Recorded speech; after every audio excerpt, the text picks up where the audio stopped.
What is a kids movie these days? Animated, often.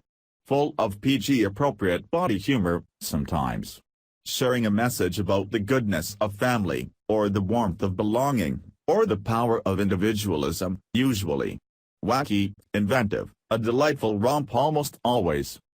There is one thing, though, that will be uniformly true of a true kids movie: it will involve, implicitly, a paradox. It will glorify the experience of being young in a world made by, and for, grown-ups. That's what will, ultimately, make it a kids movie, and yet it, too, will be made for grown-ups. The jokes will be layered, so that adults can appreciate them. The storylines will be, too.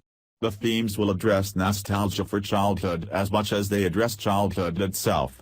And of course they will. Adults are the ones who buy the tickets. They re the ones who buy the DVDs. They re the ones who decide what a kids movie should be, in the end, because movies may be about creativity, but they are also about capitalism. With Storks, written and co-directed by Nicholas Stoller, the creator behind the decidedly non-kids movie Forgetting Sarah Marshall, that paradox might have hit its peak. This is a movie, after all, that is premised entirely on a joke that only an adult will find funny. The parent's age-old insistence that "where do babies come from?" can be answered, definitively, by a reference to long-beaked birds.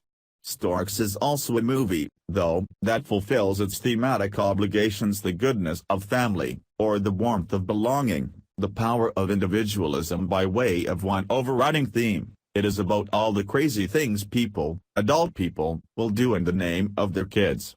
It is a kids movie that is really, in the end, about parenthood. Things start on the factory floor of Cornerstore.com, an Amazon-esque corporation that used to deliver babies, get it? But has since pivoted toward deliveries of a more consumerist kind. The company's fleet of storks are now working as, essentially, living, breathing drones. The NASA circa the Apollo program metal capsules once used to deliver babies have been repurposed to deliver smartphones. That's all fine, until Junior, Andy Samberg, a white-collar middle manager, finds himself up for a promotion. Cornerstore's CEO, the booming-voiced hunter, Kelsey Grammer, insists that to prove himself worthy of the new job, Junior must first fire one of Cornerstore's longest-serving employees, the orphan, Tulip, who has been living with the storks as the result of a botched delivery and who has just reached the fireable age of 18. Meanwhile, in human land, there's Nate, an imaginative young kid who, after being mostly left to his own devices by his well-meaning but workaholic parents, Jennifer Aniston and Ty Burrell, requests a baby brother. One, ideally, with ninja skills. Nate makes the request by sending a letter to the baby makers up on Stork Mountain. Tulip, charming but accident-prone and left unfired by Junior, who is too kind for corporate coldness, intercepts it. And then manages to feed it to the company's retired but still functioning baby-making apparatus. Baby-making, here, seems to involve some combination of industrialized cold fusion and a Rube Goldberg machine. Thus, a baby. To cue the film's narrative driver now must be delivered. By Tulip, who feels responsible for the infant's well-being, and by Junior, who feels responsible for Tulip. Adventure ensues. And it ensues weirdly, but mostly well. Storks is charming, if often nonsensical in its plotline and frenetic in its pacing. It features the voice talents of, in addition to Samberg et al., Keegan-Michael Key, Jordan Peele, Danny Trejo, Stephen Kramer Glickman, and, as Tulip, the veteran voice actor Katie Crown. It is generally well written. It is also uncommonly derivative. Its parable of corporatism is borrowed from the Lego Movie. Its frenemies on a quest narrative is borrowed from Shrek. Its parents resemble the ones from Inside Out. Its kid resembles Toy Story. Its avians resemble Angry Birds. Its adoption narrative resembles The Jungle Book. Its joke about a girlfriend who lives in Canada resembles the one made in the smash Broadway musical Avenue Q, etc. Overall, though, Storks is a decidedly delightful romp. It features a subplot involving wolves. It checks all the Pixar-sized boxes you'd expect such a movie to check. But is it a kids' movie? Not really. Not fully. Stork's visual gags. The wolves at one point assemble themselves into a bridge, and an airplane, and a submarine may be kid-friendly. Nate may cajole his parents, finally, into transforming their suburban home into a funhouse straight out of kid fantasy.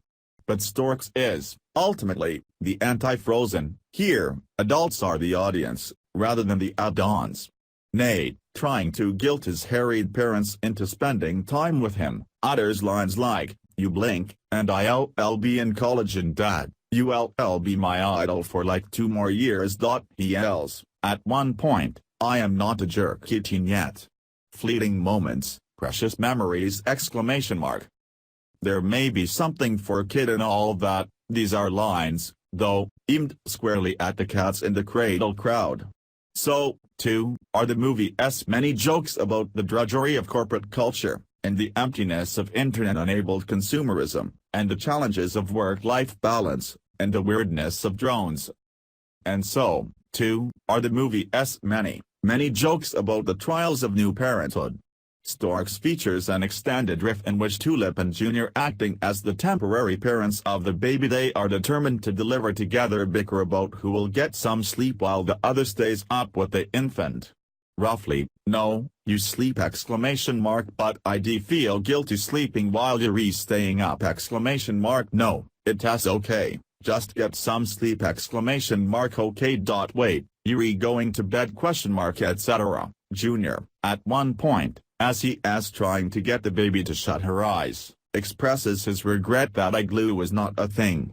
And at a climactic moment in the movie's adventure narrative, Tulip, Junior, and the wolves fight each other, physically, for custody of the baby. But once they realize that the infant has finally fallen asleep, they conduct their assorted violences silently.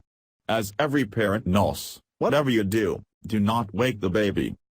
It's another great gag, subtle, wry, and animated admission of the way babies and their insistently inconvenient needs can take over adults' lives. But, to get it, you kind of have to be, well, a new parent. Or at least someone who understands the nuances of being a new parent.